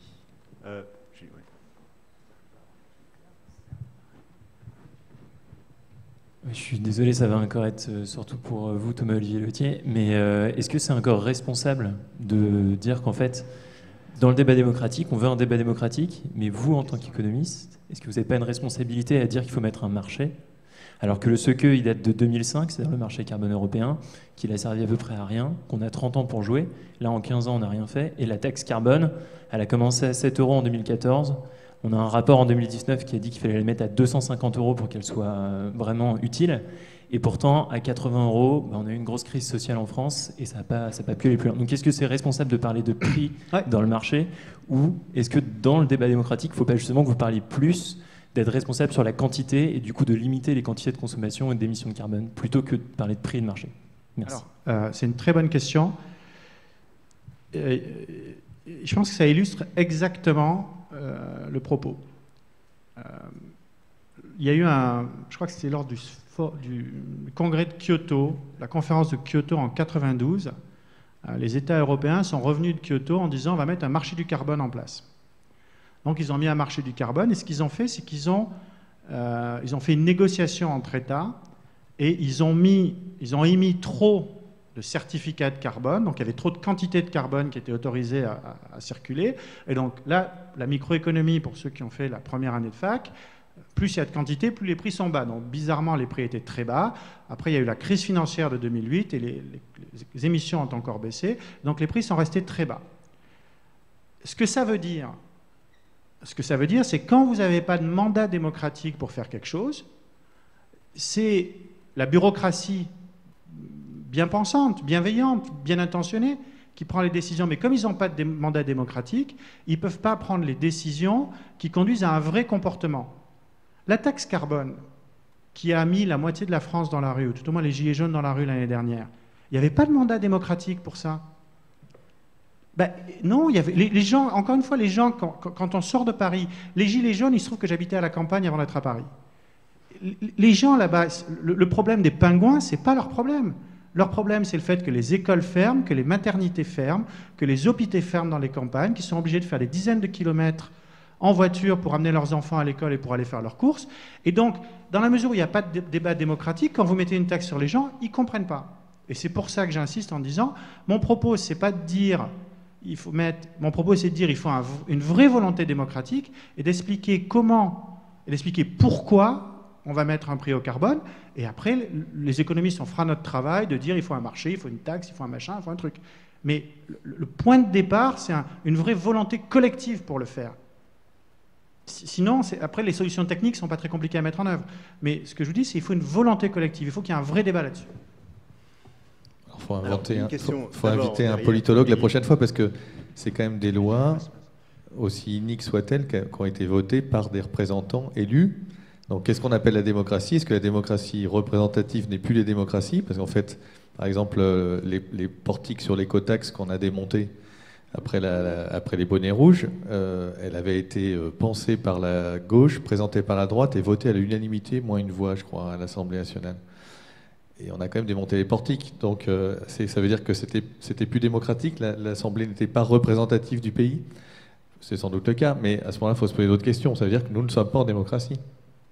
Alors ça veut dire quoi? Qu'est-ce que vous appelez un consensus? Comment il faut appeler ce consensus? On doit tout faire par référendum pour être sûr qu'il y a un consensus collectif? Enfin, moi, j'ai du mal à suivre, hein, franchement. On peut poser d'après vous, est-ce que encore une fois, la question, c'est quelle est la priorité du changement climatique pour nos concitoyens, dans l'ordre?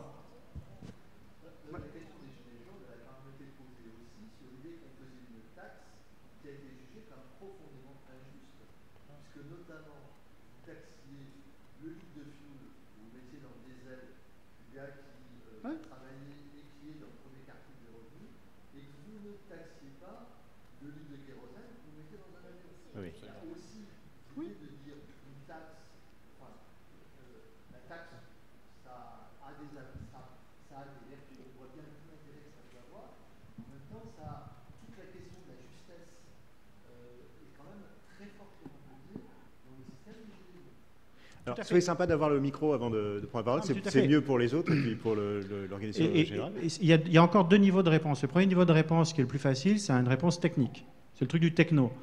Vous générez des revenus par des taxes carbone, vous les redistribuez aux plus défavorisés d'entre nous, d'une façon ou d'une autre, par des redistributions directes ou par des crédits d'impôt. Donc ça, c'est si vous voulez, c'est la réponse du technicien, quoi, de vous dire ces problématiques que vous dites qui sont très justes, parce que ceux qui sont à l'équilibre financier, quand on leur augmente le diesel, ils le sentent passer, et donc vous avez raison de dire qu'il y a une injustice. Mais ça, techniquement, ça peut se résoudre. Je ne sais pas pourquoi ils ne l'ont pas fait, mais c'est faisable. En revanche, moi, ce que vous dites est très vrai, c'est est-ce qu'il y a suffisamment de... quand vous parlez du portail, c'est vrai qu'il y a un problème de respect des lois qui ont été votées, mais il me semble que s'il y avait un vrai consensus collectif, et consensus, ce n'est pas référendum, c'est la majorité. La démocratie, ce n'est pas la loi de l'unanimité. C'est s'il y avait la majorité des Français qui disent « c'est un problème, il faut le résoudre », eh ben, je pense qu'il y aurait plus de support, il y aurait plus de réponse de la population pour les mesures qu'on propose. Et réciproquement, si on fait des mesures qui ne sont pas importantes pour les Français, qui ne sont pas comprises, qui ne sont pas senties pour les Français comme étant essentielles pour notre futur, bah, ils n'accepteront pas. Je vous propose qu'on passe à la suite. Il y avait une question là-bas. Oui, j'ai une question. Donc, on a bien compris avec vous, Thomas-Olivier Léautier, qu'on allait avoir de plus en plus de contraintes dans le futur, peut-être à travers des taxes. Oui, enfin, en tout cas, au travers de taxes que probablement le coût de la vie peut se renchérir. Grâce à vous, Philippe Bioix, que la croissance infinie dans un monde fini est impossible. Alors, il se trouve qu'on est tous ici, enfin, je crois, salariés d'un groupe qui a besoin de faire de la croissance tous les ans pour avancer. Pas tous, hein, on est largement mélangés, mais il y en a. Okay. Enfin, pour les salariés, je crois que c'est largement partagé. Alors, il se trouve qu'en plus, beaucoup sont ingénieurs et donc ont une appétence naturelle pour la technologie et tous les bénéfices qu'elle apporte. Qu'est-ce qui peut nous donner envie de changer de logiciel? Qu'est-ce qui peut, au-delà de la peur, qui est légitime, hein, ne serait-ce qu'en regardant les nouvelles sur les méga-feux en Australie, qu'est-ce qu'il y a de désirable, selon vous, dans une évolution, qu'elle soit high-tech ou low-tech?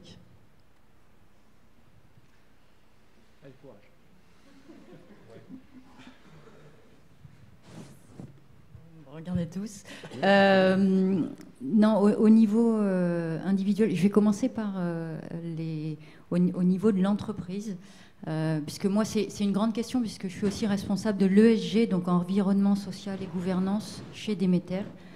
Et donc, mon rôle, c'est de propager toutes les bonnes pratiques environnementales, sociales et de gouvernance au sein des sociétés dans lesquelles on investit. Donc, je veux parler aux dirigeants en essayant de les convaincre.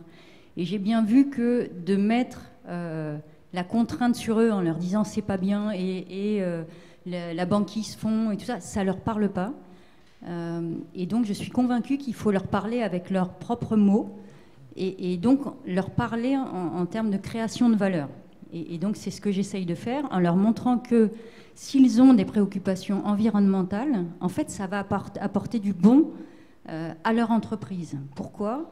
Parce que ça va leur permettre de créer des nouvelles offres, d'attirer des nouveaux talents, de les motiver, de les fidéliser. Ça va permettre de réduire des coûts, parce que réduction de la facture énergétique, ça va leur permettre de baisser leurs coûts.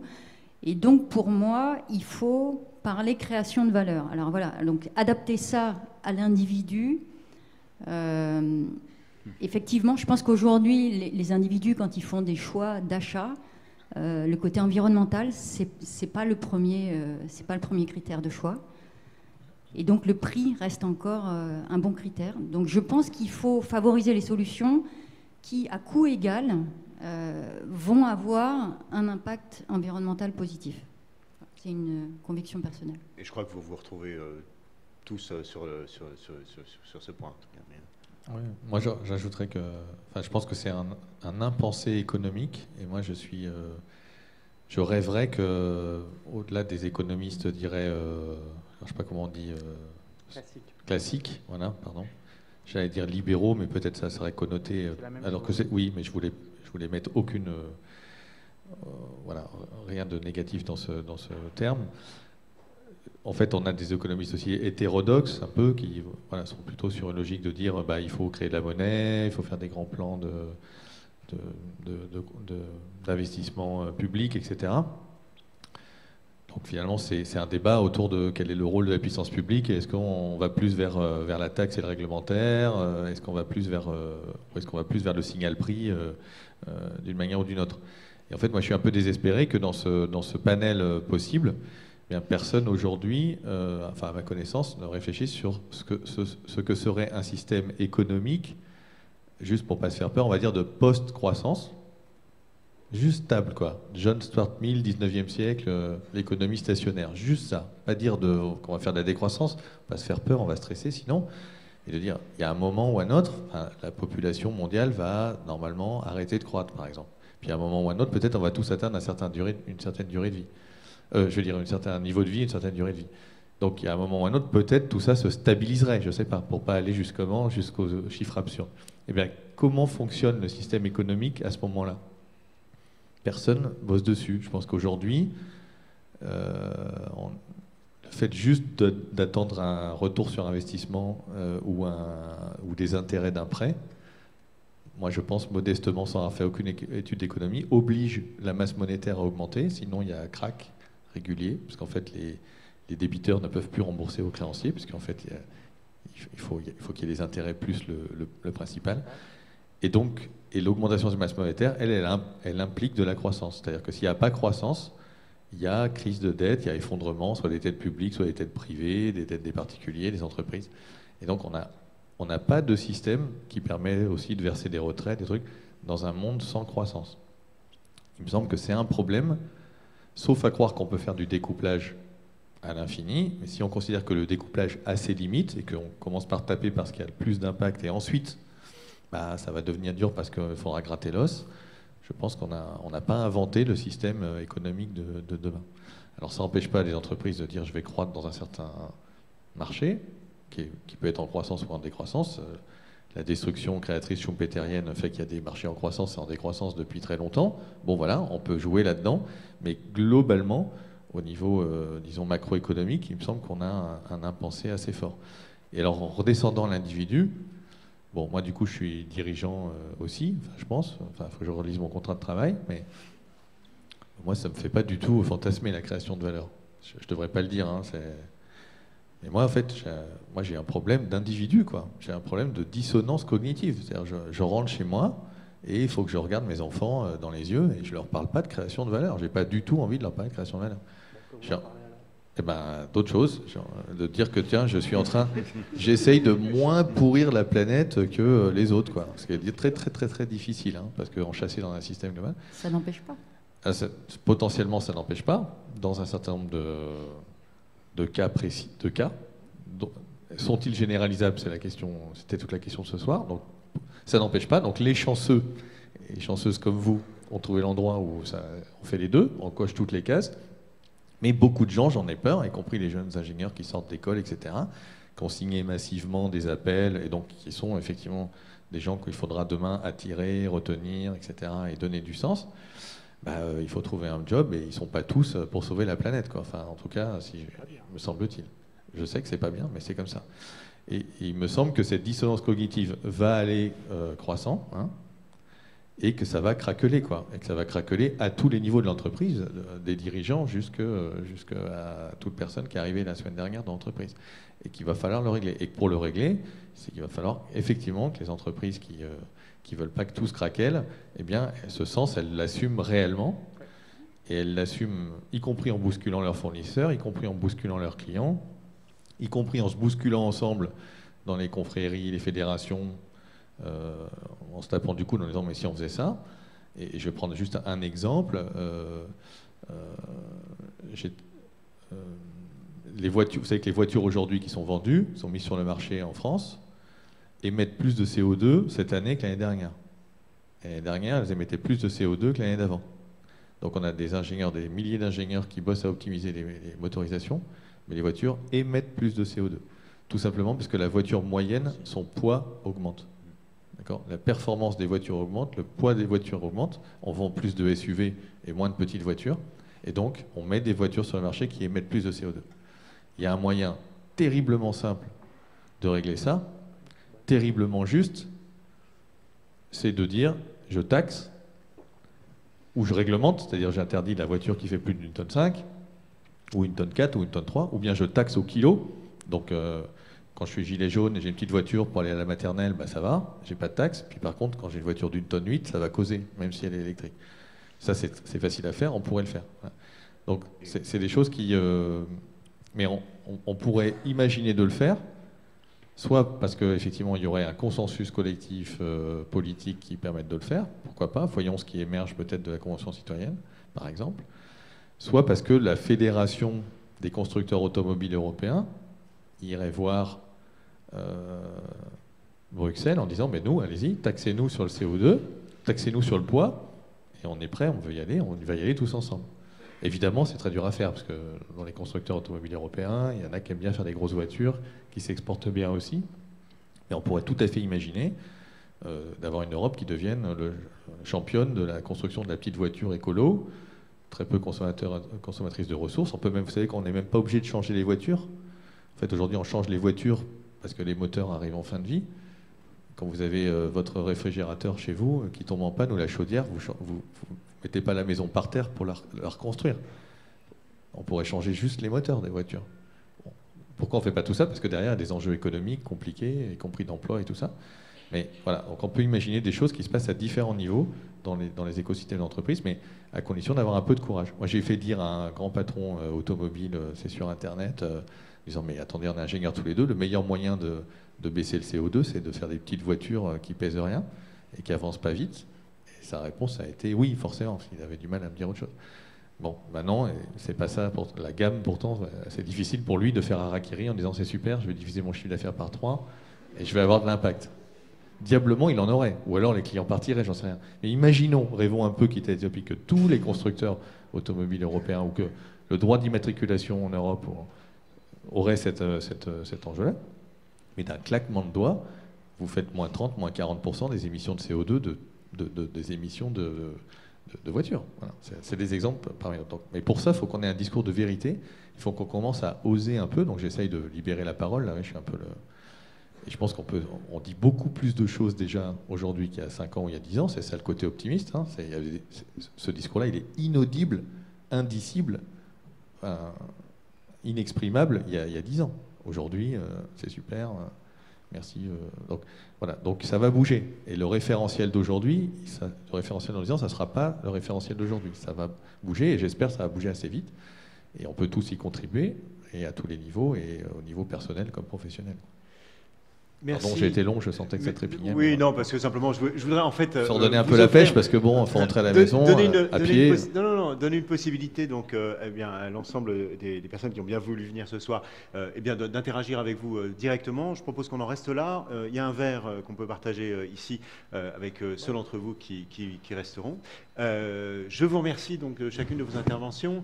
Je vous remercie aussi Philippe Biwix de la transition que vous nous offrez parce que le prochain débat de la même série portera précisément sur la réinvention des mobilités. Donc vous avez beaucoup parlé d'automobile, il en sera question à nouveau. Et je vous propose bien évidemment de vous remercier en vous applaudissant pour cette...